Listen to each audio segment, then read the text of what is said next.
നമുക്ക് ഗുരുവായൂരപ്പൻ്റെ ലീല എന്ന് പറയുമ്പോൾ അത് ആക്ച്വലി അങ്ങനെ ജസ്റ്റ് ഒരു ക്ലാസ് കൊണ്ടൊന്നും നടത്താൻ പറ്റില്ല, അത്രയ്ക്കുണ്ടത്.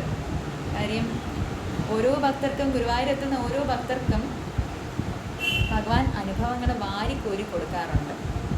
ഇപ്പം ഗുരുവായൂർ തന്ത്രിമാർ 6 മാസത്തിൽ ഒരു മേൽശാന്തി വരും, തിരഞ്ഞെടുക്കപ്പെടുന്ന ഒരു മേൽശാന്തി വരും. അപ്പോൾ അവരൊക്കെ പറഞ്ഞു കേട്ടിട്ടുള്ള ഒരു കാര്യം എന്താണെന്ന് പറഞ്ഞാൽ, ഗുരുവായൂർ ഓരോ ദിവസവും ഓരോ നിമിഷവും അവർക്ക് അനുഭവങ്ങളാണ്. മറ്റൊരു ക്ഷേത്രത്തിലും ലഭിക്കാത്ത അത്ര അനുഭവങ്ങളാണ് ഗുരുവായൂർ അവർക്ക് ഉണ്ണിക്കണ്ണൻ കൊടുക്കുന്നത്. അത്ര റെസിപ്രോക്കേഷനാണ് ഗുരുവായൂരപ്പൻ.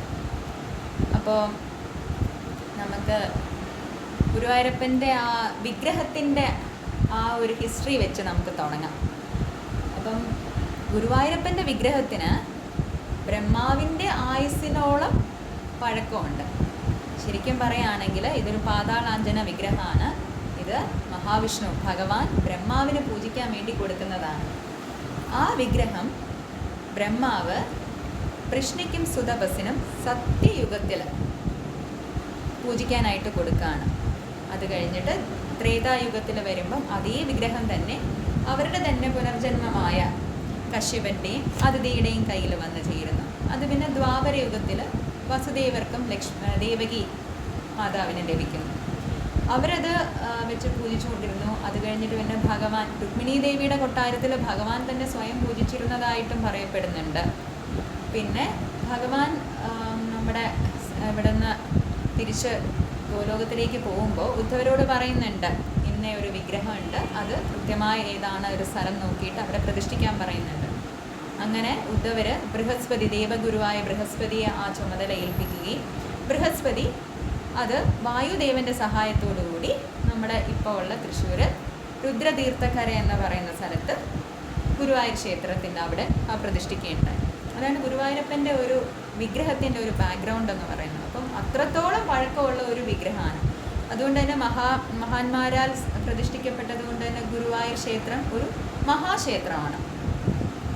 ഗുരുവായൂരപ്പൻ്റെ എന്ന് പറയുമ്പോൾ തന്നെ നമുക്ക് ഫസ്റ്റ് ഓടി വരുന്ന കുറേ ഭക്തന്മാരാണ്. ആർക്കെങ്കിലുമൊക്കെ പറയാമോ ഗുരുവായൂരപ്പൻ്റെ വളരെ ഫേമസ് ആയ കുറച്ച് ഭക്തന്മാരാരൊക്കെയാണെന്ന്? ആരെങ്കിലുമൊക്കെ മൈക്കൊന്ന് അൺമ്യൂട്ട് ചെയ്തൊന്ന് പറയുമോ? അതെ, പൂന്താനം.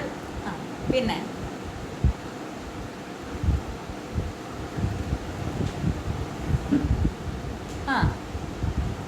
അൾട്ടിമേറ്റ്ലി എല്ലാവരും ഗുരുവായൂരപ്പൻ്റെ, ഏത് ഭക്തനും ഗുരുവായൂരപ്പൻ്റെ ആൾ തന്നെയാണ്.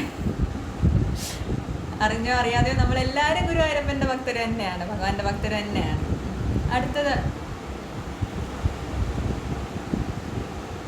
അതെ അതെ ഗുരുരമ്മ. വേറെ മേൽപ്പത്ത്, ഗുരുരമ്മ, പൂന്താനം, മേൽപ്പത്ത്. മഞ്ജുള അല്ല, മഞ്ജുള. അതെ അതെ അതെ മഞ്ജുളയുണ്ട്. ആ ലിസ്റ്റ് അതെ, മഞ്ചാടിക്കുട് കൊണ്ടുവരുന്ന ഒരു അതെ അതെ അതെ ഉണ്ട്.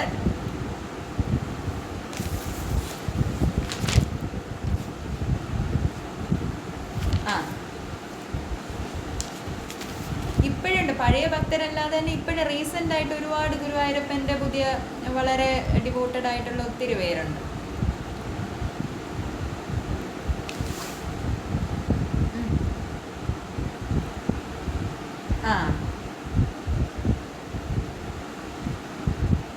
അതെ, അങ്ങനെ ഗുരുവായൂരപ്പൻ്റെ ഒരുപാട് ഭക്തരുണ്ടല്ലേ. അതെ, കരുണാകരൻ ഭഗവാന്റെ ഒരു ഗുരുവായൂരപ്പൻ, ജയ് ഗുരുവായൂരപ്പ അല്ലേ, വളരെ ഫേമസ് ആണ്. ഇപ്പോഴും മുരളീധരൻ ഇപ്പോഴും അദ്ദേഹം ചെയ്തു പോയ ആ വഴിപാടുകളും കാര്യങ്ങളും ഇപ്പോഴും മുരളീധരൻ കണ്ടിന്യൂ ചെയ്യുന്നുണ്ട്. അവരെ മാസത്തിൽ അവരുടേതായ രീതിയിലുള്ള കാര്യങ്ങളൊക്കെ ഇപ്പോഴും അത് അവർ കണ്ടിന്യൂ ചെയ്തുകൊണ്ട് പോവാണ്. അപ്പം കരുണാകരൻ വലിയ ആക്സിഡൻ്റ് ഒക്കെ വന്ന് കിടന്നപ്പോൾ അദ്ദേഹം ഗുരുവായൂരപ്പനാണ് അദ്ദേഹത്തെ തിരിച്ച് ജീവിതത്തിലേക്ക് കൊണ്ടുവരുന്നത് പല സ്ഥലത്തും പറഞ്ഞിട്ടുണ്ട്. അപ്പോൾ ഇങ്ങനെ ഒരുപാട് ഭക്തന്മാരെ കൊണ്ട് നിറഞ്ഞ ഒരാളാണ്. ഓരോ ദിവസവും പുതിയ പുതിയ ഭക്തന്മാർ. ഇപ്പം നമ്മൾ നോക്കുകയാണെങ്കിൽ പത്രത്തിൽ തന്നെ ഗുരുവായൂരപ്പൻ്റെ എത്രയോ സ്റ്റോറീസ് വന്നിട്ടുണ്ട്. കൃഷ്ണനാട്ടം, കാളിയമർദ്ദനം നേർന്നിട്ട് ഒരു കുഞ്ഞിന് സംസാരശേഷി തിരിച്ചു കിട്ടിയത്, അത് വളരെ റീസെൻ്റ് ആയിട്ട്. അതിനുശേഷം കൃഷ്ണനാട്ടം നടത്താൻ ഇപ്പോൾ ഗുരുവായൂർ ഭയങ്കര തിരക്കാണ്. ഒരു ദിവസം 6000 പേര് വരെയൊക്കെയാണ് ഇപ്പം കൃഷ്ണനാട്ടം നടത്തുന്നത്. പണ്ട് ഒരാൾ വെച്ച് നടത്തിക്കൊണ്ടിരുന്നത് ഇപ്പം 6000 പേരൊക്കെയാണ് ഒരു ദിവസം കൃഷ്ണനാട്ടം നടത്തുന്നത്. അത്ര ഫേമസ് ആയി അതിനുശേഷം. പിന്നെ പത്രത്തിൽ ഒരു 1.5 വർഷത്തിനകത്ത് വന്നതാണ് 2 കുട്ടികൾ എല്ലാ മാസവും 1-ാം തീയതി സ്ഥിരമായിട്ട് ഭഗവാനെ തൊഴാൻ പോകുന്ന 2 പെൺകുട്ടികൾ. അപ്പം അവർ എല്ലാ മാസവും 1-ാം തീയതി തുടങ്ങുന്നതിൻ്റെ തലേ ദിവസം വൈകുന്നേരം വന്ന് അന്ന് രാത്രി അമ്പലത്തിൽ തന്നെ കിടന്ന് കൃഷ്ണനാട്ടം കണ്ട് നെക്സ്റ്റ് ഡേ വെളുപ്പിന് ദർശനം എടുത്തിട്ട് തിരിച്ചു പോകുന്ന ആൾക്കാരാണ്. അപ്പം അവർ ഒരു ദിവസം വന്നപ്പോൾ കൃഷ്ണനാട്ടം ഇല്ല, നെക്സ്റ്റ് ഡേ ഉള്ളു. അപ്പോൾ അവരാകെ സങ്കടപ്പെട്ടു പോയി. എന്ത് ചെയ്യും, ഗുരുവായൂരപ്പൻ്റെ കൃഷ്ണനാട്ടം അവരൊരു നേർച്ച പോലെ കാണുന്ന ആൾക്കാരാണ്. അപ്പോൾ അവരെന്ത് ചെയ്തു, ഒരു ഹോട്ടലിൽ മുറിയെടുത്തു. പൈസയൊന്നുമില്ല, എന്നാലും ഹോട്ടലിൽ മുറിയെടുത്തു. അപ്പോൾ അവർ 2 പെൺകുട്ടികളാണ്, ഒരു ചേച്ചി അനിയത്തി. അപ്പോൾ അവർ ഹോട്ടലുകാർ ചോദിച്ചു, നിങ്ങൾ 2 കൊച്ചു കുട്ടികൾക്ക് ഞങ്ങൾ റൂം തരില്ല, നിങ്ങളുടെ കൂടെ വേറെ മുതിർന്ന ആരും ഇല്ലേ? അപ്പോൾ അവർ പെട്ടെന്ന് പറഞ്ഞു, ഞങ്ങളുടെ കൂടെ ഉള്ളത് ഗുരുവായൂരപ്പനാണ്. അപ്പം അവർ ഓക്കെ അങ്ങനെ പറഞ്ഞ സ്ഥിതിക്ക് ഭക്തരല്ലേ എന്ന് വിചാരിച്ച് റൂം കൊടുത്തു. നെക്സ്റ്റ് ഡേ രാവിലെ അവർ അവിടെ കിടന്നിട്ട് വെളുപ്പിന് ദർശനത്തിന് നിർമ്മാല്യത്തോടെ എണീച്ചു. അപ്പോൾ ഇവർ പോകുമ്പോൾ ഫ്രണ്ടിൽ വിരിച്ചൊരു കുട്ടി അവിടെ കിടക്കുന്ന കണ്ടു. അപ്പോൾ ഇവരത് അധികം ശ്രദ്ധിക്കാതെ അങ്ങ് പോയി. അത് കഴിഞ്ഞിട്ട് അവർ ദർശനമൊക്കെ കഴിഞ്ഞ് തിരിച്ചു വന്നപ്പോഴത്തേക്ക് അവർ ചോദിച്ചാൽ, ഞങ്ങളുടെ റൂമിൻ്റെ ഫ്രണ്ടിൽ വിരിച്ചൊരു കുട്ടി കിടക്കുന്നു, ആരാണത്? അപ്പം നിങ്ങളാണോ ആരെങ്കിലും ഏൽപ്പിച്ചിരുന്നോ? അവസാനം അതെല്ലാം അന്വേഷിച്ച് വന്നപ്പോഴത്തേക്ക് വേറെ ആർക്കും അറിയില്ല ആരാണ് ഈ വിരിച്ച് വന്ന് കിടന്ന ആൾ. അപ്പം അവരുടെ കൂടെ വന്ന ഗുരുവായൂരപ്പനാണെന്ന് അവർ തന്നെ പറഞ്ഞപ്പോൾ ഭക്തൻ്റെ വാക്ക് ഭഗവാൻ സത്യമാക്കി എന്നൊരു കഥയാണ് അതിന് പിന്നിലുള്ളത്. അത് പത്രത്തിലൊക്കെ അടുത്തിടയ്ക്ക് വന്നതാണ്. അപ്പം നമുക്ക് ഗുരുവായൂരപ്പൻ്റെ കഥകളിലേക്ക് അങ്ങ് കടക്കാം. അപ്പോൾ ഇന്ന് മദേഴ്സ് ഡേ ആണല്ലോ. അപ്പം ഗുരുവായൂരപ്പൻ്റെ ഏറ്റവും പ്രിയപ്പെട്ട പരമഭക്തിയായ ഗുരുവായൂരപ്പൻ്റെ അമ്മ കുരൂരമ്മയെ തന്നെ നമുക്ക് സ്റ്റാർട്ട് ചെയ്യാം. കുരൂരമ്മയുടെ കഥ പറയുകയാണെങ്കിൽ വളരെ ചെറിയ പ്രായത്തിൽ ഒരു നല്ല മുതിർന്ന പ്രായമുള്ള ഒരു ബ്രാഹ്മണ തിരുമേനിയെ കല്യാണം കഴിച്ച ഒരു ഇല്ലത്തിലേക്ക് വരികയാണ്. പിന്നെ ആ ഇല്ലയുമായിട്ട് ബന്ധപ്പെട്ടാണ് കുരൂരമ്മയുടെ ജീവിതം മൊത്തം. അദ്ദേഹം വളരെ പെട്ടെന്ന് മരിക്കുകയും പിന്നെ കുരൂരമ്മയ്ക്ക് ഒരുപാട് ബുദ്ധിമുട്ടുകൾ ഉണ്ടാവുകയും മീരാബായിയുടെ പോലെ തന്നെ ഒരു സ്റ്റോറിയാണ് കുരൂരമ്മയുടെയും വരുന്നത്. അപ്പോൾ ഗുരുവായൂരപ്പൻ്റെ പരമഭക്തിയായ കുരൂരമ്മ എന്നും ഭഗവാനെ നിവേദിക്കുക, അങ്ങനെ ഗുരുവായൂരപ്പനെ സേവിച്ച് തന്നെയാണ് ആ ജീവിതം മുന്നോട്ട് പോയിക്കൊണ്ടിരുന്നത്. അപ്പോൾ ഒരുപാട് വയസ്സായി കഴിഞ്ഞപ്പോൾ കുരൂരമ്മയ്ക്ക് ഒരു സ്റ്റേജിൽ ആരും തന്നെ നോക്കാനില്ല എന്നൊരവസ്ഥയിൽ വരെ ഉണ്ടായി. അപ്പോൾ ആ അവസ്ഥയിൽ ആക്ച്വലി ഗുരുവായൂരപ്പൻ തന്നെ ഒരു കുഞ്ഞായിട്ട് ഒരു ബാലൻ്റെ രൂപത്തിൽ കുരൂരമ്മയെ വന്ന് സഹായിച്ചു എന്നാണ് പറയപ്പെടുന്നത്. അപ്പോൾ അതിൻ്റെ ഒരു ചെറിയൊരു കഥ പറയുകയാണെങ്കിൽ, ഈ ഉണ്ണിക്കുട്ടൻ എന്ന് പറഞ്ഞിട്ടൊരു കുട്ടി എപ്പോഴും കുരൂരമ്മയെ സഹായിക്കാൻ കൂടെയുണ്ട്. അങ്ങനെ ഗുരുവായൂരപ്പന് എല്ലാ ദിവസവും ഭഗവാന് കുരൂരമ്മ ഉണ്ണിയപ്പവും അവലും ഒക്കെ നിവേദിക്കും. അപ്പോൾ ഒരു പ്രാവശ്യം ഇങ്ങനെ അവൽ നിവേദിക്കാനായിട്ട് കുരൂരമ്മ അതിലുള്ള കാര്യങ്ങളൊക്കെ നോക്കി അവൽ നിവേദ്യത്തിനുള്ള റെഡിയാക്കുമ്പോൾ ഉണ്ണിക്കുട്ടൻ വന്ന് എനിക്ക് അവൽ വേണം എന്ന് പറയുന്നു. അപ്പോൾ കുരൂരമ്മ പറയാണ്, ഭഗവാന് നിവേദിച്ചിട്ടേ നമ്മൾ കഴിക്കാൻ പാടുള്ളൂ. പക്ഷെ എന്നിട്ടും ഉണ്ണിക്കുട്ടൻ അങ്ങ് ഇൻസിസ്റ്റ് ചെയ്യാണ് എനിക്ക് വേണം. അത് വാരി തിന്നാൻ നോക്കിയപ്പോൾ കുരൂരമ്മയ്ക്ക് ദേഷ്യം വന്നു. കുരൂരമ്മ എന്ത് ചെയ്തു, അദ്ദേഹത്തെ ഒരു കലത്തിലടക്കി. അപ്പം പെട്ടെന്നൊരു ദേഷ്യത്തിൽ കുരൂരമ്മ ഉണ്ണിക്കുട്ടനെ കലത്തിലടച്ചു. എന്നിട്ട് ഭഗവാന്റെ പൂജാതി കാര്യങ്ങൾ അങ്ങനെ ചെയ്തു. പക്ഷെ ഇടയ്ക്കിടയ്ക്ക് കുരൂരമ്മ നോക്കുന്നുണ്ട്, ആ ഉണ്ണിക്കുട്ടൻ കരിക്കലത്തിനകത്ത് തന്നെ ഉണ്ടോ. അങ്ങനെ പൂജയെല്ലാം കഴിഞ്ഞപ്പോൾ കുരൂരമ്മയ്ക്ക് ആകെ വിഷമമായി. വന്നപ്പോഴത്തേക്ക് കുറുമ്പനായ ഉണ്ണിക്കുട്ടൻ അന്ന് ചാടി പുറത്തിറങ്ങാതെ അതിനകത്ത് തന്നെ അച്ചടക്കത്തോടുകൂടി ഇരിക്കുകയാണ്. കുരൂരമ്മ ഭയങ്കര വിഷമത്തിൽ തിരിച്ചു വന്ന് ഉണ്ണിക്കുട്ടനെ പൊക്കി എടുത്തിട്ട് അപ്പം ദേഹമാസകലം കരി പുരണ്ട് അങ്ങനെ കുരൂരമ്മ ഭയങ്കര സങ്കടത്തോടുകൂടി ഉണ്ണിക്കുട്ടനെ എടുത്ത് മടിയിലൊക്കെ വെച്ചു. അങ്ങനെ ആ കഥ പോയി. ജീവിതത്തിൻ്റെ അവസാനമാണ് ഉണ്ണിക്കണ്ണൻ ഗുരുവായൂരപ്പൻ തന്നെയാണ് തൻ്റെ കൂടെ ഇത്രയും കാലം തന്നെ ശുശ്രൂഷിച്ചുകൊണ്ട് കൂടെ ഉണ്ടായിരുന്നതെന്ന് കുരൂരമ്മ അറിയുന്നത്. അപ്പോൾ ഈ കരിക്കലത്തിൽ ഭഗവാൻ പെട്ട ദിവസമാണ് ആക്ച്വലി വില്ലുമംഗലത്തിന് ദർശനം കൊടുക്കാമെന്ന് ഗുരുവായൂരപ്പൻ പറഞ്ഞ സമയം. അപ്പോൾ വില്ലുമംഗലം ഇന്ന സമയത്ത് കാത്തിരിക്കുകയാണ് അവിടെ ഭഗവാന്റെ പൂജാമുറിയിൽ. ഭഗവാൻ ഇന്ന് ഗുരുവായൂരപ്പൻ കൃഷ്ണൻ ദർശനം തരുമെന്നുള്ള ഒരു ആഗ്രഹത്തിൽ. അപ്പം വില്ലുമംഗലം ഒരുപാട് കാത്തിരുന്നിട്ടും, കാരണം കരിക്കലത്തിനകത്തിരിക്കുന്ന ആയിപ്പോയതുകൊണ്ട് ഗുരുവായൂരപ്പനെ പെട്ടെന്ന് വരാൻ പറ്റിയില്ല. ഒത്തിരി കാത്തിരുന്നിട്ടും വില്ലുമംഗലം ഇങ്ങനെ വളരെ വിഷമിച്ച് ഭഗവാനോട് പ്രാർത്ഥിച്ച് അപേക്ഷിക്കുകയാണ് ദർശനം തരണം എന്ന് പറഞ്ഞു. അപ്പോഴാണ് ഗുരുവായൂരപ്പൻ പ്രത്യക്ഷപ്പെട്ടത്. അപ്പോൾ വില്ലുമംഗലം നോക്കുമ്പോൾ നമ്മുടെ ഉണ്ണിക്കണ്ണൻ ഭഗവാൻ ശരിക്കും കാർ വർണ്ണനെ പോലെ മൊത്തം കരിയടിച്ച് ഇങ്ങനെ നിൽക്കുകയാണ്. അപ്പോൾ എന്താ ഭഗവാൻ ഇത് പറ്റുക? അപ്പോഴാണ് പറഞ്ഞത്, എന്നെ കുരൂരമ്മ കലത്തിലടച്ചു, അത് കലത്തിനകത്ത് മൊത്തം കരിയായിരുന്നു, അതാ ഞാൻ ഈ കോലത്തിലായെന്ന് പറഞ്ഞു. അപ്പോഴാണ് വില്ലുമംഗലത്തിന് മനസ്സിലാവുന്നത് കുരൂരമ്മയുടെ ആ പരമഭക്തി എത്രത്തോളമാണെന്ന്. പിന്നെ ഒരു വയറുവേദന, കലശലായ വയറുവേദന ഉണ്ടായിരുന്ന ഒരു ബ്രാഹ്മണന് ഒരിക്കൽ അദ്ദേഹം ഗുരുവായൂർ വന്ന് നിൽക്കുമ്പോഴത്തേക്ക് ഇങ്ങനെ വില്വമംഗലത്തിന് അടുത്ത് തന്നെ ഇങ്ങനെ വന്ന് പറയും ഇങ്ങനെ ബുദ്ധിമുട്ടുണ്ട്, അപ്പോൾ ഭഗവാനോടൊന്ന് ചോദിക്കുമോ എൻ്റെ വയറുവേദനയുടെ ഇത് കാര്യം. അപ്പോൾ ഭഗവാനോടത്ത് വില്വമംഗലം ചെന്ന് ചോദിക്കുമ്പോഴത്തേക്ക് ഭഗവാൻ പറയും ഈ ജന്മത്തിൽ മാറാൻ ബുദ്ധിമുട്ടാണ്. അപ്പോൾ ഇതേ ബ്രാഹ്മണൻ തന്നെ എങ്ങനെയോ ഒരു ദിവസം കുരൂരമ്മയുടെ ഇല്ലത്ത് വരാനും അപ്പോൾ ഇങ്ങനെ വയറുവേദനയുടെ കാര്യം പറഞ്ഞു, ആഹാരമൊന്നും കഴിക്കാൻ പറ്റുന്നില്ല എന്നുള്ള സങ്കടമൊക്കെ പറഞ്ഞപ്പോൾ ഗുരുവായൂരപ്പൻ്റെ നാമം ജപിച്ചിട്ട് കുരൂരമ്മ പറയാണ് ഒരു കുഴപ്പമില്ല, ഞാൻ ഭഗവാന് സമർപ്പിച്ച നിവേദ്യം തരാം, ആ ചോറൊന്നുണ്ട്, ഒരു കുഴപ്പമില്ല. അങ്ങനെ ഗോവിന്ദായ നമ എന്ന മന്ത്രം പറഞ്ഞുകൊണ്ട് കുരൂരമ്മ അദ്ദേഹത്തിന് കൊടുക്കുകയും പ്രസാദം കൊടുക്കുകയും അത് കഴിച്ചതോടുകൂടി അദ്ദേഹത്തിൻ്റെ വയറുവേദന മാറുകയൊക്കെ ചെയ്യും. അപ്പോൾ ഇദ്ദേഹം നേരെ ചെന്ന് വില്വമംഗലത്തിനോട് പിന്നീട് കാണുമ്പോൾ പറയുണ്ടായി ഇങ്ങനെ കുരൂരമ്മ പ്രസാദം തന്നതോടുകൂടി എൻ്റെ അസുഖം എല്ലാം മാറ്റി. അപ്പോൾ വില്വമംഗലത്തിനാകെ കൺഫ്യൂഷനായി. ഗുരുവായൂരപ്പൻ പറഞ്ഞാണല്ലോ ഈ ജന്മത്തിൽ ഇത് മാറത്തില്ല. അപ്പോൾ വില്വമംഗലം നേരെ ചെന്ന് ഗുരുവായൂരപ്പനോട് ചോദിക്കുന്നു. അപ്പോൾ ഗുരുവായൂരപ്പൻ പറയണേ ആക്ച്വലി മാറേണ്ടതല്ല, പക്ഷേ പരമഭക്തിയായ ഗുരുരമ്മ മാറുമെന്ന് പറഞ്ഞ് എൻ്റെ പ്രസാദം കൊടുത്താൽ പിന്നെ എനിക്കത് മാറ്റാൻ പറ്റാതിരിക്കില്ലല്ലോ. അപ്പം അത്രയ്ക്ക് ഭഗവാന്റെ വാക്കിനെയും കടന്ന് അത്രയും പരമഭക്തിയിൽ അവസ്ഥയിലെത്തിയ ഒരു വ്യക്തിയാണ് കുരൂരമ്മ. പിന്നെ അടുത്ത ഒരു മഹാഭക്തനാണ് പൂന്താനം നമ്പൂതിരി. പൂന്താനം നമ്പൂതിരിയെ പറ്റി ജ്ഞാനപ്പാന, സന്താന ഗോപാല ഒരുപാട് ഭഗവാന്റെ കൃതികൾ എഴുതിയിട്ടുള്ള ഒരു മഹാഭക്തനാണ് പൂന്താനം. അങ്ങനെ പൂന്താനത്തിൻ്റെ ഒരുപാട് പാസ് ടൈംസ് ഉണ്ട്. അപ്പോൾ അതിൽ 1-2 നമുക്ക് പറയാം. അതിൽ ഒരിക്കൽ ഗുരുവായൂരപ്പനെ കാണാനായിട്ട് പൂന്താനം നമ്പൂതിരിപ്പാട് വരികയാണ്. അപ്പോൾ അദ്ദേഹം ഇല്ലത്തുനിന്ന് തിരിച്ചു, വൈകുന്നേരം തിരിച്ചു. അത് കഴിഞ്ഞ് രാത്രി മൊത്തം നടന്നാണ് വരുന്നത്. അപ്പോൾ ഇദ്ദേഹം ഇടയ്ക്ക് എവിടെയോ ഒരു കാട്ടും പ്രദേശത്ത് അകപ്പെട്ടു പോയി. അപ്പോൾ അദ്ദേഹം ഇങ്ങനെ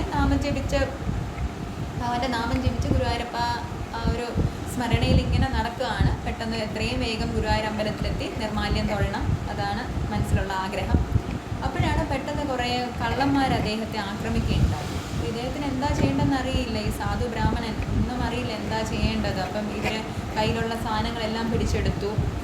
അപ്പം ഇദ്ദേഹം ആകെ വിഷമിച്ച് അദ്ദേഹത്തെ കൊന്നുകളയോ. അപ്പോൾ ഇദ്ദേഹം ഒരു കംപ്ലീറ്റ് സറണ്ടറിൽ ഗുരുവായൂരപ്പ സർവം അങ്ങേര് സമർപ്പിക്കുകയാണ് ഞാൻ എന്ന് പറഞ്ഞിട്ട് മങ്ങാട്ടച്ചൻ അപ്പോഴാണ് ആ സമയത്ത് പെട്ടെന്ന് അന്നത്തെ സാമൂതിരിയുടെ മന്ത്രിയായിരുന്ന മങ്ങാട്ടച്ചൻ അതുവഴി വരുന്നു. അപ്പോൾ ഇദ്ദേഹം കള്ളന്മാരുമായിട്ടൊരു ചെറിയൊരു ഫൈറ്റൊക്കെ നടന്നു. അത് കഴിഞ്ഞിട്ട് അവരെല്ലാം ആട്ടി ഓടിച്ചു. അത് കഴിഞ്ഞപ്പോഴത്തേക്ക് പൂന്താനം നമ്പൂതിരി മങ്ങാട്ടച്ചനോട് വളരെ നന്ദിയൊക്കെ പറയുന്നുണ്ട്. അപ്പം തന്നെ രക്ഷിച്ചതിനൊരു സമ്മാനം എന്നോണം പൂന്താനം നമ്പൂതിരി അദ്ദേഹത്തിൻ്റെ മോതിരം മങ്ങാട്ടച്ചന് കൊടുക്കുകയുണ്ടായി. അപ്പം മങ്ങാട്ടച്ചൻ ആദ്യമൊക്കെ വേണ്ടെന്ന് പറയും. പക്ഷേ പൂന്താനം നമ്പൂതിരി അത്രയും നിർബന്ധിക്കുമ്പോൾ അദ്ദേഹം അത് സ്വീകരിക്കുകയും അദ്ദേഹത്തിൻ്റെ വഴി അങ്ങ് പോവുകയും പൂന്താനം നമ്പൂതിരിപ്പാട് ആ ഒരു യാത്ര കണ്ടിന്യൂ ചെയ്തു. രാവിലെ വന്നു കുളിച്ചു ഭഗവാനെ കാണാനായിട്ട് നിർമ്മാല്യ ദർശനത്തിന് ഫ്രണ്ടിൽ തന്നെ വന്ന് നിൽക്കുകയാണ്. അപ്പോൾ രാവിലെ നിർമ്മാല്യത്തിന് തുറന്നു കഴിഞ്ഞപ്പോഴത്തേക്ക് നമ്മുടെ ഭഗവാന്റെ മേൽശാന്തി വന്നിട്ട് പൂന്താനം എന്ന് വിളിക്കുകയുണ്ടായി. അപ്പോൾ ഇദ്ദേഹം എന്താണ് തിരുമേനി ഞാനിവിടെ ഉണ്ടെന്ന് പറയും. അപ്പോഴാണ് പറയുന്നത് ഇന്ന് സ്വപ്നത്തിലൊരു ദർശനം ഉണ്ടായി, ഇന്ന് പൂന്താനം കാണാൻ വരും. അപ്പോൾ ഭഗവാൻ പറയുണ്ടായി ഭഗവാന്റെ കയ്യിൽ ഒരു മോതിരം കിടപ്പുണ്ട്, അത് പൂന്താനത്തിൻ്റെ മോതിരമാണ്, അതങ്ങ് തിരിച്ചു കൊടുത്തേക്കാൻ, അത് പൂന്താനം തന്നെ ഇട്ടോളാൻ പറയാം. അപ്പോൾ പെട്ടെന്ന് ഈ മോതിരം കണ്ടപ്പോൾ പൂന്താനം ഞെട്ടിപ്പോവാണ്. ആക്ച്വലി പൂന്താനം മങ്ങാട്ടച്ചന് കൊടുത്ത മോതിരമായിരുന്നു അത്. അപ്പോൾ എല്ലാവരും പൂന്താനത്തിൻ്റെ കഥ കേട്ടിട്ട് അങ്ങനെ ഞെട്ടിത്തരിച്ചിരിക്കുകയാണ്. അപ്പം ഭക്തരെ രക്ഷിക്കാൻ ഭഗവാൻ സ്വയം വരികയാണ് മങ്ങാട്ടച്ചൻ്റെ രൂപത്തിൽ അവിടെ. അതുപോലെ നമുക്കറിയാം സന്താന ഗോപാല കൃതി എഴുതുമ്പോൾ ആ ഒരു വൈകുണ്ഠ ദർശനം എങ്ങനെയാണെന്നുള്ളത് എഴുതാനായിട്ട് ബുദ്ധിമുട്ടുമ്പോൾ സ്വപ്ന ദർശനത്തിൽ വന്നിട്ട് ഭഗവാൻ വൈകുണ്ഠം പൂന്താനത്തിന് കാണിച്ചു കൊടുക്കുകയാണെന്ന് അങ്ങനെ ഒരു കഥയുണ്ട്. പിന്നെ മറ്റൊരിതാണ് ഒരിക്കൽ വിഷ്ണു സഹസ്രനാമം പൂന്താനം ജപിച്ചുകൊണ്ടിരിക്കുമ്പോഴത്തേക്ക് അവിടെ അദ്ദേഹത്തിന് ഒരു പത്മനാഭവോ മരപ്രഭു എന്ന് പറയുന്നതിന് അഥവാ ഒരു നാക്കിലൊരു കൊളുത്ത് വന്നിട്ട് പത്മനാഭവോ മരപ്രഭു എന്ന് പറയും. അപ്പോൾ അവിടെ ഇരുന്ന മേൽപ്പത്തൂർ ഉൾപ്പെടെയുള്ള ആൾക്കാർ അവിടെ ഉണ്ടായിരുന്നു. അപ്പോൾ ഇദ്ദേഹത്തിൻ്റെ എല്ലാവരും കൂടെ ഒന്ന് കളിയാക്കും. അപ്പോൾ ഭഗവാൻ അവിടെ നിന്ന് അശരീരിയായിട്ട് പറയും മരങ്ങളുടെ പ്രഭുവും ഞാൻ തന്നെയാണ്, അതുകൊണ്ട് പൂന്താനം പറഞ്ഞതിൽ ഒരു തെറ്റുമില്ല എന്ന് ഭഗവാൻ തന്നെ സാക്ഷ്യം പറയാനുണ്ടായി. അതുകൊണ്ടാണ് ഇന്ന് നമുക്ക് അവിടെ ചെന്ന് കഴിഞ്ഞാൽ മരപ്രഭുവിൻ്റെ ഒരു വലിയ ഒരു സ്റ്റാച്യു പോലെ ഒരെണ്ണം അവിടെ ചെയ്ത് വെച്ചിട്ടുണ്ട്.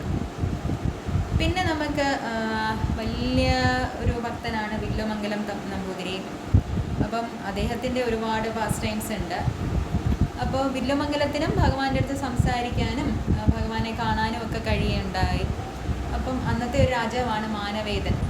അപ്പോൾ അദ്ദേഹത്തിന് ഭഗവാനെക്കുറിച്ച് അറിഞ്ഞ് വന്നപ്പോൾ ഭഗവാനെ കാണണം എന്നുള്ള വലിയ ആഗ്രഹം വന്നു. അങ്ങനെ അദ്ദേഹം വില്വമംഗലത്തിനെ സമീപിക്കുന്നുണ്ട്. അപ്പം വില്വമംഗലം ഭഗവാനോട് ചോദിക്കുന്നു, ഇദ്ദേഹം നല്ല ശുദ്ധ ഭക്തനാണെങ്കിൽ ഒന്ന് ദർശനം കൊടുത്തൂടെ കൃഷ്ണ എന്ന് ചോദിക്കും. അപ്പം ഗുരുവായൂരപ്പൻ ആദ്യമൊക്കെ മടിക്കും, അത് കഴിഞ്ഞിട്ട് പിന്നെ സമ്മതിക്കും. അപ്പോൾ പറയും, ഞാനൊന്ന് ഒറ്റ നോട്ടേ നോക്കാൻ പറ്റുള്ളൂ, അത്രയും ഞാൻ കൊടുക്കുള്ളൂ, എന്നെ തൊടാനൊന്നും വന്നേക്കരുതെന്ന് പറയും. അപ്പം ഈ മെസ്സേജ് വില്വമംഗലം നേരെ മാനവേദൻ തിരുമേനിക്ക് കൊണ്ട് കൊടുക്കുന്നു. അപ്പോൾ അദ്ദേഹം പറഞ്ഞു അത്രയും മതി. അങ്ങനെ ഗുരുവായൂർ അമ്പലത്തിൽ ഭഗവാൻ പറഞ്ഞ പ്രകാരം ഗുരുവായൂർ അമ്പലത്തിൽ ഇദ്ദേഹം വരികയാണ്. വന്ന് വില്വമംഗലത്തിൻ്റെ അടുത്ത് വന്ന് നിൽക്കുന്നു. അപ്പം വില്വമംഗലം പറയും, എന്നെ തൊട്ടിട്ട് നോക്കിയാൽ മതി. അപ്പം ഭഗവാൻ ആക്ച്വലി ആ സമയത്ത് അവിടെ ചിരട്ടപ്പുട്ടൊക്കെ ഉണ്ടാക്കി, ഇഡലി ഉണ്ടാക്കി, ചിരട്ടക്കകത്ത് ഇഡലി വെച്ച് അങ്ങനെയൊക്കെ വെച്ച് മണ്ണ് വെച്ച് കളിച്ചുകൊണ്ടിരിക്കുകയാണ്. അപ്പോൾ ഇദ്ദേഹം നോക്കുമ്പോഴത്തേക്ക് നമ്മുടെ ഗുരുവായൂരപ്പൻ അവിടെ കളിച്ചുകൊണ്ടിരിക്കുന്നു. അപ്പം ഭഗവാനെ കണ്ടതും മാനവേദൻ തിരുമേനിക്ക് അങ്ങ് സന്തോഷവും സങ്കടവും എല്ലാം കൊണ്ട് ഓടിച്ചെന്ന് തൊടാൻ നോക്കും. ആ തൊടാൻ നോക്കുന്ന സമയത്ത് പെട്ടെന്ന് ഭഗവാൻ അപ്രത്യക്ഷനാവും. അപ്പോൾ അവിടെ ഒരു മയിൽപ്പീലി ഉണ്ട്, ഭഗവാൻ വെച്ചിരുന്ന മയിൽപ്പീലി അവിടെ താഴെ വീഴും. അപ്പോൾ അതിൽ നിന്നാണ് പിന്നീട് ഈ കൃഷ്ണഗീതി എന്നൊരു കാവ്യം രചിക്കാൻ മാനവേദൻ തിരുമേനിക്ക് സാധിക്കുന്നത്. ആ കൃഷ്ണഗീതിയാണ് പിന്നീട് കൃഷ്ണനാട്ടമായിട്ട് വരുന്നത്. ഇപ്പോഴും കൃഷ്ണനാട്ടം ചെയ്യുന്നതിൽ കൃഷ്ണൻ്റെ വേഷം ധരിക്കുന്ന ആട്ടക്കാരൻ ഈ മയിൽപ്പീലി ചൂടുന്നുണ്ട്. ആ അവരുടെ ആ തലപ്പാവിൽ, ആ കിരീടത്തിൽ ഈ മയിൽപ്പീലി ചൂടുന്നുണ്ടെന്നാണ് പറയപ്പെടുന്നത്. പിന്നെ മറ്റൊരു കഥ പറയുകയാണെങ്കിൽ നമ്മുടെ മേൽപ്പത്തൂറിൻ്റെ കഥ. മേൽപ്പത്തൂർ നാരായണീയം എഴുതിയ സമയത്ത് ഒരുപാട് അനുഭവങ്ങൾ അദ്ദേഹത്തിന് ഉണ്ടാവുകയായി. അദ്ദേഹത്തിൻ്റെ വാതരോഗത്തിൽ കഷ്ടപ്പെടുമ്പോഴും അപ്പോൾ അദ്ദേഹം എഴുത്തച്ഛൻ്റെ അടുത്ത് ചെന്ന് ചോദിക്കും, എന്താണ് ഞാൻ ചെയ്യേണ്ടത് എൻ്റെ ഈ വാതരോഗം മാറാൻ? അപ്പോൾ മീൻ തൊട്ട് കൂട്ടാൻ പറയും. അപ്പോൾ അദ്ദേഹത്തിന് ആദ്യം മനസ്സിലാവില്ല, പിന്നെയാണ് മനസ്സിലാവുന്ന മത്സ്യ അവതാരം തൊട്ട് ഭാഗവതത്തിൻ്റെ മറ്റൊരു വേർഷനാണ് അവിടെ ഉദ്ദേശിച്ചതെന്ന് മനസ്സിലാവും. അങ്ങനെ അദ്ദേഹം 100 ദിവസം അവിടെ ഭജനയിരുന്ന് അദ്ദേഹത്തിൻ്റെ അനിയൻ മാതൃദത്തൻ കൂടെ ഉണ്ടായിരുന്നു. അദ്ദേഹത്തിൻ്റെ സഹായത്തോടു കൂടിയാണ് 100 ദശകമായിട്ട് ഈ നാരായണീയ കൃതി രചിക്കുന്നത്. അപ്പം നാരായണീയം എഴുതുന്ന സമയത്ത് അദ്ദേഹത്തിന് പല അനുഭവങ്ങളുണ്ടായി. ആ സമയത്തൊക്കെ പല കൺഫ്യൂഷൻസൊക്കെ വരുന്ന സമയത്ത് അദ്ദേഹം പറയുണ്ടായി, അതായത് ഗുരുവായൂരപ്പനെ പ്രാർത്ഥിക്കുമ്പോൾ ഗുരുവായൂരപ്പൻ നേരിട്ടും അല്ലാതെയും വന്ന് പറഞ്ഞു കൊടുത്ത പല കാര്യങ്ങളാണ് അദ്ദേഹം അതിൽ എഴുതിയിരിക്കുന്നതെന്ന്. അങ്ങനെയാണ് നരസിംഹ അവതാരം എഴുതുന്ന സമയത്ത് ഇദ്ദേഹത്തിന് ആകെ കൺഫ്യൂഷൻ, നരസിംഹഭഗവാൻ എങ്ങനെയാണ് അദ്ദേഹത്തിൻ്റെ ആ രൂപം വർണ്ണിക്കുന്നതെന്ന്. അപ്പോൾ അങ്ങനെ ഗുരുവായൂരപ്പനെ വിളിച്ച് പ്രാർത്ഥിച്ച് അവിടെ ഇരുന്ന് പ്രാർത്ഥിക്കുമ്പോൾ പെട്ടെന്ന് ഇദ്ദേഹത്തിൻ്റെ അനിയനങ്ങ് ഉറങ്ങിപ്പോവുകയും പെട്ടെന്ന് ഇദ്ദേഹം ഒരു വലിയൊരു ശബ്ദം കേട്ട് ഞെട്ടി ഉണരുണ്ടായി. അപ്പോൾ ആക്ച്വലി ഒരു തൂണ് പുലർന്ന് നരസിംഹഭഗവാൻ ഹിരണ്യകശിപുവിൻ്റെ അടുത്ത് എങ്ങനെയാണ് വന്നത് ആ ഒരു തരത്തിൽ തന്നെ അവിടെ പ്രത്യക്ഷപ്പെട്ടു എന്നാണ് പറയപ്പെടുന്നത്. ഇപ്പോഴും നരസിംഹഭഗവാന്റെ ആ ഒരു ഓർമ്മയ്ക്കായിട്ട് അതിൻ്റെ ആ പാസ്റ്റ് ടൈമിൻ്റെ ഒരു സൂചനയ്ക്കായിട്ട് അവിടെ നരസിംഹഭഗവാന്റെ ഒരു രൂപം കൊത്തിവെച്ചിട്ടുണ്ട്. പിന്നെ അങ്ങനെ ഒരുപാട് ഭക്തന്മാരുടെ കഥകൾ കൊണ്ട് നിറഞ്ഞിരിക്കുന്ന നമ്മുടെ ഗുരുവായൂരപ്പൻ്റെ മറ്റ് കുറേ പാസ്റ്റ് ടൈംസിലേക്ക് പോവുകയാണെങ്കിൽ മഞ്ജുളാലിൻ്റെ കഥ നമുക്കെടുക്കാം. ഗുരുവായൂരൊരു പ്രത്യേകത എന്താണെന്ന് പറഞ്ഞാൽ ഇപ്പോൾ മഞ്ചാടിക്കുരുവിനൊരു കഥയുണ്ട്, മഞ്ജുളാലിനൊരു കഥയുണ്ട്, മരപ്രഭുവിനൊരു കഥയുണ്ട്. ഇപ്പോൾ ശങ്കരാചാര്യരുടെ ആചാര്യസ്വാമികൾ ഒരുപാട് അഷ്ടസിദ്ധികൾ ഉള്ള ഒരു വ്യക്തിയാണ് ശങ്കരാചാര്യസ്വാമികൾ. അദ്ദേഹം ഒരിക്കൽ നമ്മുടെ ഗുരുവായൂർ ക്ഷേത്രത്തിൻ്റെ മേളിൽ കൂടെ വായു കൂടെ സഞ്ചരിച്ചു പോകുമ്പോൾ ഇദ്ദേഹത്തിന് പെട്ടെന്ന് താഴോട്ട് വന്ന് ഗുരുവായൂരപ്പനെ കാണാനുള്ള ഒരു മൂടപ്പം തോന്നിയില്ല. ഇദ്ദേഹം അവിടെ അങ്ങ് പാസ് ചെയ്ത് പോയി. പക്ഷെ നമ്മുടെ ഗുരുവായൂരപ്പന് ഇത് അത്ര ഇഷ്ടപ്പെട്ടില്ല. പെട്ടെന്ന് സിദ്ധികളെല്ലാം മാറി പോയിട്ട് ശങ്കരാചാര്യ സ്വാമികൾ അവിടെ വന്ന് വീഴുകയാണ്. ഇന്നും ആ ശങ്കരാചാര്യ സ്വാമികൾ ഗുരുവായൂർ ക്ഷേത്രത്തിൽ ആ നിലത്ത് വന്ന് കിടന്ന ആ ഒരു പോർഷൻ മാത്രം ഇപ്പോഴും കവർ ചെയ്യാതെ അവിടെ തട്ടൊന്നും മേൽക്കൂരയില്ലാതെ ഓപ്പണായി കിടക്കുകയാണ്. അപ്പം ഇങ്ങനത്തെ ഒരുപാട് ഭക്തന്മാരുടെ അനുഭവങ്ങളിലൂടെ വന്ന കാര്യങ്ങൾ ഇന്നും നമുക്ക് ഗുരുവായൂർ ക്ഷേത്രത്തിൽ കാണാൻ പറ്റും. ഇപ്പം മഞ്ജുളാലിൻ്റെ കഥ നമ്മൾ നോക്കുകയാണെങ്കിൽ മഞ്ജുള എന്ന ഒരു പരമഭക്ത ഉണ്ടായിരുന്നു. അപ്പം മഞ്ജുള എല്ലാ ദിവസവും ഭഗവാന് വൈകുന്നേരം മാല കെട്ടിക്കൊണ്ടുവന്നിടും. പിച്ചിയും തുളസിയും ഒക്കെ ചേർത്ത് നല്ല ഭാരം കെട്ടിക്കൊണ്ട് ഭഗവാന് ചാർത്തുമായിരുന്നു.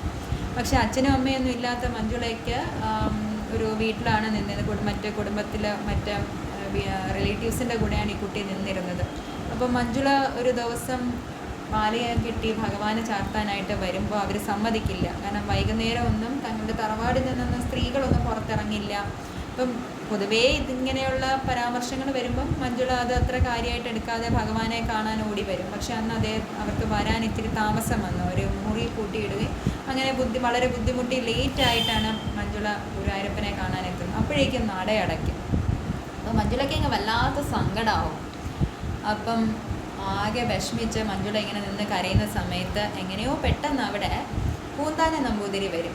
അപ്പം ഈ കരഞ്ഞുകൊണ്ടിരിക്കുന്ന മഞ്ജുളയെ കണ്ടിട്ട് പൂന്താനം നമ്പൂതിരി എന്താണ് സംഭവം? അപ്പം മഞ്ജുള പറയും ഇങ്ങനെയൊക്കെയാണ് സംഭവം. അപ്പോൾ പൂന്താനം നമ്പൂതിരി പറയും, വിഷമിക്കേണ്ട മഞ്ജുള, നീ ഒരു കാര്യം ചെയ്യും, അവിടെ ഒരു ഇലഞ്ഞി വര ഉണ്ടല്ലോ, അവിടെ കൊണ്ട് ഭഗവാന് സമർപ്പിക്കുന്നതായിട്ട് സങ്കല്പിച്ചിട്ട് ആ മാല അവിടെ കൊണ്ട് സമർപ്പിക്കാൻ പറയും. അങ്ങനെ വളരെ വിഷമത്തോട് സങ്കടത്തോടു കൂടി നമ്മുടെ മഞ്ജുള അവിടെ ആ മാല സമർപ്പിച്ചിട്ട് തിരിച്ചു പോകും. അപ്പോൾ അടുത്ത ദിവസം രാവിലെ നമ്മുടെ മേൽശാന്തി വന്ന് ഭഗവാന്റെ ശരീരത്തേക്ക് ചാർത്തിയിരിക്കുന്ന പൂക്കളും മാലകളും എല്ലാം എടുത്ത് മാറ്റാൻ നോക്കുമ്പോൾ ഒരു മാല മാത്രം എടുത്ത് മാറ്റാൻ പറ്റുന്നില്ല. അപ്പോൾ ഇദ്ദേഹം വളരെ പണിപ്പെടുന്നു. അത് ഭഗവാന്റെ ശരീരത്തിൽ നിന്ന് വേർപെടുത്തെടുക്കാൻ പറ്റുന്നില്ല. അപ്പോൾ ഓദിക്കന്മാരുടെ സഹായം ചോദിക്കുന്നു, പറ്റണില്ല. അപ്പം പൂന്താനം നമ്പൂതിരി തൊഴാനായിട്ട് അവിടെ തന്നെ ഫ്രണ്ടിൽ തന്നെ ഉണ്ട്. അപ്പം ഇദ്ദേഹം ഇങ്ങനെ നട തുറന്നിട്ട് വന്ന് പറയാണ്, ഇത് മാത്രം മാറ്റാൻ പറ്റണില്ല, എന്താ ചെയ്യും? അപ്പം നോക്കുമ്പോൾ പൂന്താനം നമ്പൂതിരി നോക്കുമ്പോഴാണ് ഇത് മഞ്ജുള ഇന്നലെ ഇലഞ്ഞി മരത്തിൽ ചാർത്തിയ അവിടെ സമർപ്പിച്ച മാലയാണ്. അപ്പം എല്ലാവർക്കും അപ്പം മനസ്സിലാവും മഞ്ജുളയുടെ ആ തീവ്രമായ ഭക്തി എത്രത്തോളമാണെന്ന്. അതാണ് മഞ്ജുളാരിൻ്റെ കഥ. ഇനി മഞ്ചാടിക്കുരു, നമുക്കറിയാം കൃഷ്ണൻ്റെ എല്ലാ അമ്പലങ്ങളിലും ഇപ്പം മഞ്ചാടിക്കുരു ഉണ്ട്. പ്രത്യേകിച്ച് മഞ്ചാടിക്കുരു കുട്ടികൾക്ക് വാരുന്നത് ഭയങ്കര ഇഷ്ടമാണ്, വലിയ ആൾക്കാരും വാരുന്നു. ഇപ്പോൾ ഗുരുവായൂർ പോയി കഴിഞ്ഞാൽ നമ്മളതൊരു റിച്വൽ പോലെ അത് ചെയ്തിട്ട് വരും എല്ലാവരും. അപ്പോൾ മഞ്ചാടിക്കുരുവിൻ്റെ കഥ നമുക്ക് നോക്കാം. ഒരിക്കലും വളരെ ഒരു മുത്തശ്ശി ഉണ്ടായിരുന്നു. അവർക്ക് ഗുരുവായൂരപ്പനെ കാണണമെന്ന് അതിയായ ആഗ്രഹം. പക്ഷേ വളരെ സാധു സ്ത്രീയാണ്. അവർ ഒട്ടും കാശൊന്നുമില്ല, പാവപ്പെട്ട അമ്മയാണ്. അപ്പോൾ ഇദ്ദേഹം എന്താണ് ഭഗവാനെ കാണുമ്പോൾ സമർപ്പിക്കാൻ പറ്റുന്നത്? അപ്പോൾ നോക്കുമ്പോഴാണ് അവിടെ നല്ല ചുമന്ന തിളക്കമുള്ള മണിമുത്തുകൾ പോലെ കിടക്കുന്ന ഈ മഞ്ചാടിക്കുരു കാണുന്നത്. അപ്പം വിചാരിക്കും ഇത് ഭഗവാനെ സമർപ്പിച്ചാലും. അങ്ങനെ കുറേ ദിവസമായിട്ട് കളക്ട് ചെയ്തിട്ട് ഒരു കിഴി കെട്ടി അങ്ങനെ അവസാനം ഭഗവാനെ കാണാനായിട്ട് ഇദ്ദേഹം വന്നു. വളരെ പണിപ്പെട്ട് ബുദ്ധിമുട്ടി ഗുരുവായൂർ ക്ഷേത്രത്തിലെത്തി. പക്ഷെ അവിടെ വന്നപ്പോൾ ഇതൊന്നും സമർപ്പിക്കാൻ ആരും കൂട്ടാക്കിയില്ല. വളരെ ബുദ്ധിമുട്ടുണ്ടായി. അപ്പോൾ ഭഗവാന്റെ കുന്നിക്കുരു സമർപ്പിക്കാൻ പറ്റാതെ വിഷമിക്കുകയുണ്ടായി. അങ്ങനെ അവർ ആ കുന്നിക്കുരുവോടുകൂടി ആ മുത്തശ്ശിയെ പിടിച്ച് തള്ളുകയുണ്ടായി. അങ്ങനെ ആ ഒരു അവസ്ഥയിൽ ഭഗവാൻ അവിടുന്ന് അടുത്ത ദിവസം തന്നെ സ്വപ്ന ദർശനത്തിൽ കൊടുക്കുകയുണ്ടായി തിരുമേനിക്ക്. ഈ എൻ്റെ ഭക്ത കൊണ്ടുവന്ന കുന്നിക്കുരു, ആ മണികൾ എനിക്ക് വളരെ പ്രിയപ്പെട്ടതാണ്, അത് സ്വീകരിക്കണം എന്ന് പറഞ്ഞിട്ട്. അങ്ങനെ അതാണ് മഞ്ചാടിക്കുരുവിൻ്റെ കഥ. പിന്നെ വളരെ വളരെ ഫേമസ് ആയിട്ടുള്ള മറ്റൊരു കഥയുണ്ട്. ഗുരുവായൂർ മേൽശാന്തിമാർക്ക് ഒരുപാട് അനുഭവങ്ങളുണ്ട്. ഇപ്പം ഉള്ള മേൽശാന്തിക്ക് പോലും അനുഭവങ്ങൾ വരാറുണ്ട്, ഒരുപാട് അനുഭവങ്ങൾ ഉണ്ടാവാറുണ്ട്. പക്ഷെ വളരെ രസകരമായിട്ടുള്ള ഒരു അനുഭവമാണ് പണ്ടൊരു മേൽശാന്തിക്ക് ഉണ്ടായത്. ആ ഒരു കഥ പറയാം. അദ്ദേഹം ഒരിക്കൽ ഗുരുവായൂരപ്പനെ രാവിലെ ഒരുക്കുന്നതിനപ്പം തലേ ദിവസം ചാർത്തിയിരിക്കുന്ന ചന്ദന കളഭമെല്ലാം തുടച്ച് മാറ്റുന്ന ആ ഒരു തിരക്കിൽ. അപ്പം ഗുരുവായൂർ അമ്പലത്തിൽ ഈ സമയം വളരെ നിഷ്ഠയുണ്ടല്ലോ. അപ്പോൾ വളരെ കുറച്ച് സമയമാണ് അവർക്ക് ഒരുക്കാനൊക്കെ കിട്ടുന്നത്. ഈ ഒരുക്കുന്നതിൻ്റെ ഇടയിൽ തന്നെ ഭഗവാൻ ഒരുപാട് കുസൃതികളുണ്ടാവും. ഈ പല തിരുമേനിമാരും വന്ന് പറയാറുണ്ടല്ലോ, ചില ദിവസം ഭഗവാൻ എത്ര പ്രാവശ്യം മഞ്ഞപ്പെട്ട് ഉടുത്താലും ഉടുപ്പിക്കത്തില്ല. അവസാനം അവർ അപേക്ഷിക്കുക, എൻ്റെ ഗുരുവായൂരപ്പ സമയമായി, നട തുറക്കാൻ താമസിക്കല്ലേ, ഒന്ന് ഉടുക്കൂ. അങ്ങനെ പ്ലീഡ് ചെയ്ത് കഴിയുമ്പോൾ ഉണ്ണിക്കണ്ണനെ ഉടുക്കും. ചിലപ്പോൾ മാലയൊക്കെ ഇട്ട് കഴിഞ്ഞാൽ ചില മാലകൾ ഇഷ്ടമില്ലെങ്കിൽ ഗുരുവായൂരപ്പൻ അതൊന്നും ധരിക്കില്ല. അതുപോലെ തന്നെ ഭഗവാൻ ഓരോ ദിവസം അവർ രൂപം പല തിരുമേനിമാരും പറഞ്ഞു കേട്ടിട്ടുണ്ട്, അവർ ഉദ്ദേശിക്കുന്ന രൂപം ആയിരിക്കില്ല വരുന്നത്. അല്ലെങ്കിൽ ഓരോ ദിവസം ഇപ്പം മത്സ്യാവതാരോ കൂർമ്മ ഏതാണെന്നുള്ളത് ഭഗവാന്റെ ഇച്ഛ പോലെയാണ് അവിടെ വരുന്നത്.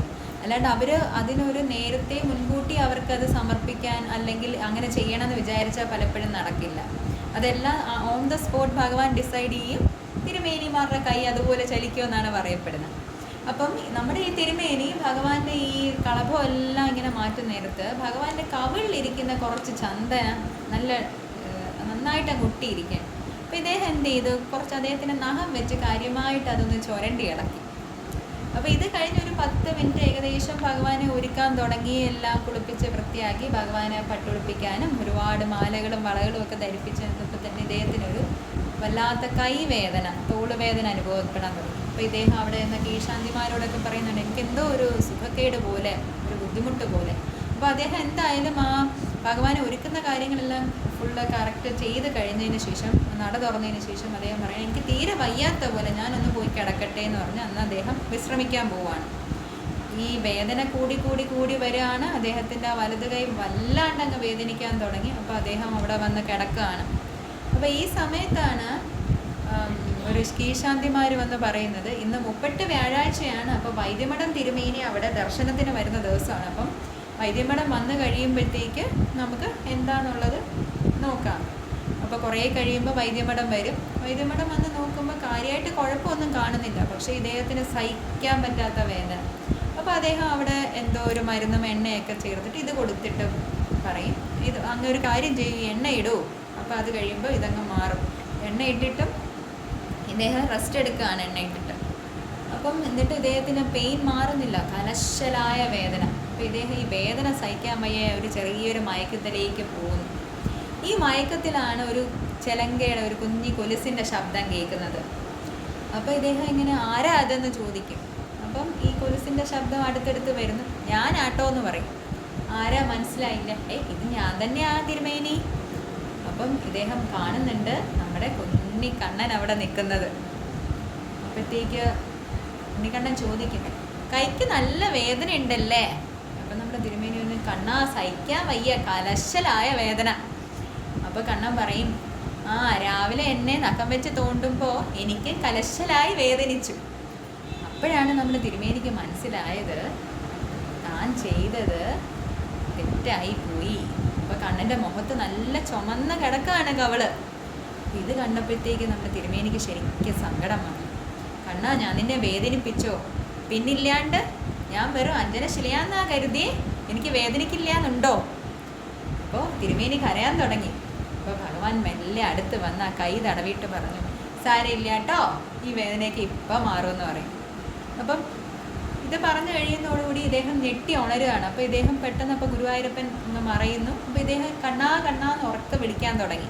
അപ്പോൾ അവിടെ നിന്ന് മറ്റ് ആൾക്കാരെല്ലാം തിരിച്ചോടി വന്നു.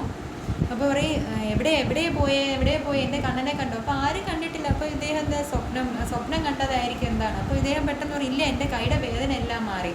അപ്പോൾ വൈദ്യമഠം വന്ന് ചോദിക്കുകയാണ്, അപ്പോൾ എൻ്റെ എണ്ണ വലിച്ചു അല്ലേ? അപ്പോൾ അദ്ദേഹം പറയുന്ന, എണ്ണ എല്ലാം വലിച്ച ഗുരുവായൂരപ്പൻ്റെ തടവിലാണ് വലിച്ചത്. അങ്ങനെ പിന്നെ ഈ അടുത്തിടയ്ക്ക് മറ്റൊരു തിരുമേനിക്ക് ഉണ്ടായ ഒരു അനുഭവം, ഇദ്ദേഹം ഒരു ദിവസം ഇതുപോലെ രാവിലെ ഭഗവാനെ ഒരുക്കാനുള്ള ഇതിലൊക്കെ നോക്കുമ്പോഴത്തേക്ക് ഭഗവാന്റെ സ്വർണത്തിൻ്റെ ഓടക്കിഴൽ കാണുന്നില്ല. അപ്പോൾ ഇദ്ദേഹം ഇങ്ങനെ ഭഗവാന് ഒരുപാട് സ്വർണ്ണാഭരണങ്ങളൊക്കെ ഉണ്ട്. അപ്പോൾ അതെല്ലാം ഈ മേൽശാന്തിയുടെ കസ്റ്റഡിയിലാണ്. അപ്പം അതിലെന്തെങ്കിലും കാണാതെ വരികയാണെങ്കിൽ അത് മേൽശാന്തിക്ക്, അതിലെന്തെങ്കിലും പിഴവ് വരികയാണെങ്കിൽ മേൽശാന്തിക്ക് ഭക്തിയിലെ കുറവോ അല്ലെങ്കിൽ അദ്ദേഹത്തിൻ്റെ ഒരു അപരാധമായിട്ടാണ് കണക്കാക്കപ്പെടുന്നത്. അപ്പോൾ ഇദ്ദേഹം എല്ലായിടത്തും നോക്കും, കാണില്ല. അവസാനം ഇദ്ദേഹം ഗുരുവായൂരപ്പൻ്റെ അടുത്ത് പറയും, കണ്ണാ, ഞാൻ 5 പവൻ്റെ ഒരു ഓടക്കുഴൽ അങ്ങേക്ക് ചെയ്യിപ്പിച്ച് തരാം, പക്ഷേ ഇതെങ്ങനെയെങ്കിലും ഒന്ന് തിരിച്ച് തരണം, ഇല്ലെങ്കിൽ വലിയ പ്രശ്നമാകും. അപ്പോൾ ഇദ്ദേഹം വളരെ വിഷമത്തോടു കൂടി രാവിലെ ഭഗവാനെ അലങ്കരിച്ചതിന് ശേഷം എന്നും രാവിലെ മേൽശാന്തി കുറച്ച് നേരം ഭക്തർക്ക് ഈ പ്രസാദം കൊടുക്കാനായിട്ട് വരുമല്ലോ. അപ്പോൾ ഇദ്ദേഹം പ്രസാദം കൊടുത്തുകൊണ്ടിരുന്നപ്പോൾ ഒരു ഭക്തൻ വന്ന് പറയണേ, മേൽശാന്തി അങ്ങയുടെ ഉടുത്തിരിക്കുന്ന മുണ്ടിൻ്റെ ഇടയിൽ എന്താ കാണുന്നത്? നോക്കുമ്പോൾ ഗുരുവായൂരപ്പൻ്റെ ഓടക്കുഴൽ. അപ്പോൾ അദ്ദേഹം പിന്നെ ചെന്ന് ഗുരുവായൂരപ്പന് നന്ദി പറയും. കാര്യം എന്തായാലും സമർപ്പിക്കാം, പക്ഷേ അത് തിരിച്ചു തന്നതിന്. അപ്പം വളരെ അത്ഭുതം, എങ്ങനെയാണ് തൻ്റെ മുണ്ടിൻ്റെ ഇടയിൽ ഇങ്ങനെ ഭഗവാന്റെ ഓടക്കുഴൽ കയറിയെന്ന്. അങ്ങനെയുള്ള രസകരമായ ഒരുപാട് അനുഭവങ്ങൾ കൊണ്ട് നിറഞ്ഞതാണ് ഗുരുവായൂർ അമ്പലം. പിന്നെ വളരെ നമുക്ക് മറക്കാൻ പറ്റാത്ത, അല്ലെങ്കിൽ നമ്മൾ വളരെ ശ്രദ്ധിക്കേണ്ട മറ്റൊരു അനുഭവമാണ് ചെമ്പൈ സംഗീതോത്സവം. എല്ലാ വർഷവും ഗുരുവായൂർ നടത്തുന്നത് നമുക്കറിയാം. അപ്പം ചെമ്പൈ വൈദ്യനാഥ ഭാഗവതർക്ക് ഒരിക്കൽ സംഗീതം കച്ചേരി നടത്തിക്കൊണ്ടിരിക്കുമ്പോൾ അദ്ദേഹത്തിൻ്റെ ശബ്ദം നഷ്ടപ്പെട്ടു പോവാണ്. ആക്ച്വലി അദ്ദേഹത്തിൻ്റെ ജീവിതത്തിൽ 3 വട്ടം ഇങ്ങനെ ശബ്ദം നഷ്ടപ്പെട്ടു പോകുന്നുണ്ട്. അപ്പോൾ ഇദ്ദേഹം ഇങ്ങനെ വളരെ വിഷമിച്ച് നടക്കുമ്പോഴത്തേക്ക് ആരോ പറയും ഗുരുവായൂർ ചെന്ന് ഭഗവാന്റെ അടുത്ത് ഭജന ഇരുന്നാൽ മതി, ശബ്ദം തിരിച്ചു കിട്ടും. അങ്ങനെ അദ്ദേഹം ഗുരുവായൂർ വന്ന് ഭജന ഇരിക്കും. അങ്ങനെയാണ് അദ്ദേഹത്തിന് വീണ്ടും അദ്ദേഹത്തിൻ്റെ എന്താ പറയുക ആ ഒരു ഭാഗവതർ എന്ന നിലയിലേക്ക് പിന്നീടാണ് അദ്ദേഹം ഉയരുന്നത്. തിരിച്ച് നല്ല രീതിയിൽ ശബ്ദം തിരിച്ച് വളരെ മനോഹരമായിട്ട് പാടാനുള്ള ഒരു സിദ്ധിയിലേക്ക് അദ്ദേഹം വരികയാണ് ആ ഒരു അനുഭവത്തോടു കൂടി. അതിനുശേഷം അദ്ദേഹം എല്ലാ ഗുരുവായൂർ ഏകാദശിക്കും മുടങ്ങാതെ വന്ന് പാടും, ഭഗവാന് സമർപ്പിക്കും കച്ചേരി. അങ്ങനെ ഒരിക്കൽ അദ്ദേഹം എങ്ങനെയോ വിട്ടുപോയി. അങ്ങനെ മറ്റൊരു സ്ഥലത്ത് കച്ചേരി നടക്കുന്ന ദിവസമാണ് പെട്ടെന്ന് വീണ്ടും അദ്ദേഹത്തിൻ്റെ ശബ്ദം പോകുന്നത്. അപ്പോൾ ഇദ്ദേഹം പെട്ടെന്ന് ഇങ്ങനെ എന്താ സംഭവിച്ചത്, അപ്പോൾ പെട്ടെന്ന് മനസ്സിൽ ഗുരുവായൂരപ്പൻ വരും. അപ്പോഴാണ് ഇദ്ദേഹം അറിയുന്നത് അന്നൊരു ഗുരുവായൂർ ഏകാദശി ദിവസമാണ്. ഇദ്ദേഹം ആ നിമിഷം തന്നെ തിരിച്ച് ഗുരുവായൂരേക്ക് വരെ അവിടെ ആദ്യം വന്ന് ഇന്ന് പാടുന്ന സമയത്ത് അദ്ദേഹത്തിന് ശബ്ദം വരില്ല. പിന്നെ കണ്ടിന്യൂസ് ആയിട്ട് എത്രയോ മണിക്കൂർ അദ്ദേഹം അവിടെ ഇരുന്നിട്ട് ഭഗവാന്റെ ഫ്രണ്ടിൽ ഭഗവാന് ഒരുപാട് ഇങ്ങനെ ഇത് സമർപ്പിക്കും, ഗാനാലാപനം ചെയ്ത് സമർപ്പിക്കും. അവസാനം അദ്ദേഹം പൂർവാധിക ശക്തിയോടുകൂടി അദ്ദേഹത്തിൻ്റെ ശബ്ദം തിരിച്ചു വരികയുണ്ടായി. അങ്ങനെ ഒരു കഥയുണ്ട്. പിന്നെ നമുക്കറിയാം ഭഗവാന്റെ കളഭത്തിന് കഥയുണ്ട്, തുലാഭാരത്തിന് ഒരുപാട് കഥകളുണ്ട്. പിന്നെ ഇപ്പം നമ്മൾ നോക്കുകയാണെങ്കിൽ ഭഗവാന്റെ കാശിത്തമ്പുരാനെ കുറിച്ചും പറയാതിരിക്കാൻ വയ്യ. ഭഗവാന്റെ പരമഭക്തനാണ് കാശിത്തമ്പുരാൻ. അദ്ദേഹം എന്താ പറയുക, ഒരു നിരീശ്വരവാദിയായിരുന്ന ഒരു വ്യക്തി. നമ്മുടെ അന്ന് ബ്രിട്ടീഷ് ഗവൺമെൻറ് സമയത്ത് ഒരു വലിയ പൊസിഷനിലിരുന്ന ഒരാൾ ബദരിയിൽ പോകാനൊരു സാഹചര്യം ഉണ്ടാവുകയും അവിടെ നിന്ന് തിരിച്ച് ഗുരുവായൂർ ഭക്തനായിട്ട് തിരിച്ചു വരുന്ന, പിന്നെ ശിഷ്ടകാലം മൊത്തം അദ്ദേഹം ജോലി റിസൈൻ ചെയ്ത് വളരെ ചെറിയ പ്രായത്തിൽ തന്നെ 24-25 വയസ്സിൽ തന്നെ അത്രയും വലിയ പൊസിഷനിൽ നിന്ന് അദ്ദേഹം റിട്ടയർ ചെയ്യുകയും പിന്നീടുള്ള കാലം മൊത്തം ഗുരുവായൂർ ഭഗവാന് വേണ്ടി ചെലവഴിക്കുക. ഇന്ന് കാണുന്ന ഈവൻ അന്നദാനം പല കാര്യങ്ങളും തുടങ്ങി വെച്ചത് കാശിത്തമ്പുരാനാണ്. അപ്പം നമ്മൾ ഇന്ന് കാണുന്ന ആ നീല കളറിലുള്ള ഭഗവാന്റെ ഓടക്കുഴൽ ധാരിയായ ആ കൃഷ്ണരൂപം കേരളത്തിലേക്ക് കൊണ്ടുവരുന്നത് തന്നെ കാശിത്തമ്പുരാനാണ്, പരമഭക്തനായ കാശിത്തമ്പുരാൻ. പിന്നെ ഈ അടുത്തിടയ്ക്ക് തന്നെ ഉണ്ടായ മറ്റൊരു അനുഭവമാണ്. അവിടെ ഗുരുവായൂർ തന്നെ അടുത്തൊരു കൃഷിക്കാരൻ. അപ്പോൾ അദ്ദേഹത്തിൻ്റെ തോട്ടത്തിൽ ഒരുപാട് പയർ കൃഷി ചെയ്യും. അപ്പോൾ കൃഷി ചെയ്ത് കഴിയുമ്പോഴത്തേക്ക് ഗുരുവായൂരപ്പൻ ദർശനത്തിൽ വന്ന് പറയും, എനിക്ക് ഈ വള്ളിപ്പയർ വേണം, അപ്പം നാളെ പറിച്ചുകൊണ്ട് അമ്പലത്തിൽ കൊടുത്തിട്ട് എനിക്കത് ഉച്ചയ്ക്ക് ലഞ്ചിന് നിവേദ്യത്തിന് സമർപ്പിക്കാൻ പറയും. അങ്ങനെ ഇദ്ദേഹം അവിടെ കൊണ്ട് കൊടുക്കും. ആദ്യമൊന്നും അവർ വാങ്ങില്ല. അവസാനം പറയും ഇങ്ങനെ ദയവ് ചെയ്ത് സമർപ്പിക്കണം, ഗുരുവായൂരപ്പൻ്റെ ആഗ്രഹമാണെന്ന് തോന്നുന്നു. അങ്ങനെ അവരത് പെട്ടെന്ന് എന്തോ ചെയ്ത് സമർപ്പിക്കും. അപ്പോൾ അന്ന് രാത്രി വീണ്ടും ഗുരുവായൂരപ്പൻ വന്ന് ഈ ഭക്തൻ്റെ അടുത്ത് പറയും, എന്നെനിക്ക് സംഭവമൊക്കെ ഇഷ്ടപ്പെട്ടു, പക്ഷേ അവർ മൊത്തം കരിച്ചാണ് തന്നത്, അതുകൊണ്ട് നാളെ വീണ്ടും ഒന്നുകൂടെ എനിക്ക് കൊണ്ടുതരണം. അപ്പം ഇദ്ദേഹം എന്ത് ചെയ്ത് അടുത്ത ദിവസം രാവിലെ വീണ്ടും കുറച്ച് വള്ളിപ്പയറുമായിട്ട് വന്നിട്ട് പറയും, ഗുരുവായൂരപ്പൻ ഇന്നലെ വന്ന് പറഞ്ഞു മൊത്തം കരിഞ്ഞു പോയി, അതുകൊണ്ട് ടേസ്റ്റ് ഇഷ്ടപ്പെട്ടില്ല, ഒന്നുകൂടെ വെച്ച് കൊടുക്കാൻ പറഞ്ഞു. അപ്പം ഇത് നൈവേദ്യം തയ്യാറാക്കിയ കീശാന്തി ഭയങ്കരമായിട്ട് അങ്ങ് ഞെട്ടിപ്പോയി. സത്യമാണത്, ഭഗവാൻ ഇന്നലെ കൊടുത്ത പയറ് അത് ചെയ്തത് ശരിയായില്ല, കുറച്ച് പുകഞ്ഞു പോയിട്ടുണ്ടായിരുന്നു. അങ്ങനെയൊക്കെ ഒത്തിരി കിടക്കുന്നു നമ്മുടെ ഗുരുവായൂരപ്പൻ്റെ കഥകൾ. പറഞ്ഞാലും തീരാത്ത ഒരുപാട് കഥകൾ ഇനിയുണ്ട്. അപ്പോൾ നമുക്ക് എന്തായാലും ഇന്ന് ഇവിടെ വെച്ച് നിർത്താം. ഇനി നമ്മുടെ കൂട്ടത്തിലുള്ള നിങ്ങൾക്ക് ആർക്കെങ്കിലും ഒക്കെ എന്തെങ്കിലും ഇതുപോലെ കൃഷ്ണാനുഭവങ്ങൾ ഉണ്ടെങ്കിൽ ഒന്ന് ഷെയർ ചെയ്യാമോ?